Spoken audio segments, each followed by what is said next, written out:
Week 2, Rhetoric Level. In the Old Testament, Egypt is a symbol of wealth and worldly power. The Pharaoh was the embodiment of this whole system. His subjects even called him Egypt. One thing to note with your kids is how Egypt sinks when the kings are weak and grows stronger with good leaders. We'll see this pattern over and over again as we study the history of the world. Strong leaders usually make a big difference, for good or for evil. We'll be learning a lot about Egyptian culture in these 3 weeks. My teens have come away from their study of Egypt with a deep sense of sadness.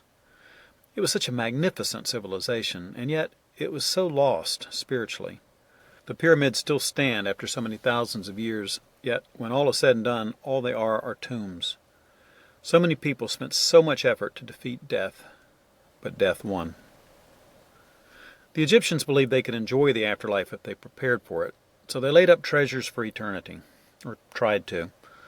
We look at their tombs, filled with food, jewels, even mummified pets, and we shake our heads.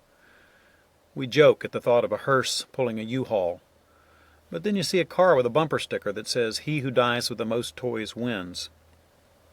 Compare and contrast what the Egyptians believed about the meaning of life and death and what our culture believes.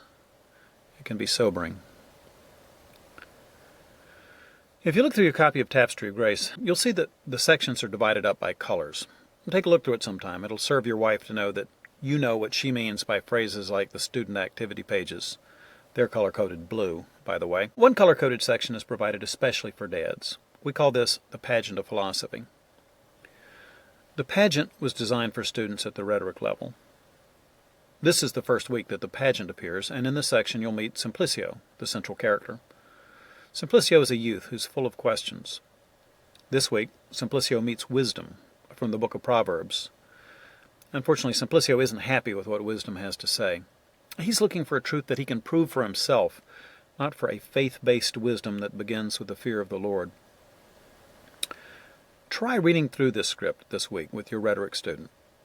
We offer philosophy as a dad-intensive elective, and you and your child need to have some idea of what it involves before you decide whether or not to add it to your school year. Once you read through the pageant script in the gray pages, look for the discussion questions at the very end of the white pages. They provide questions and suggested answers to guide you through a philosophical discussion with your son or daughter.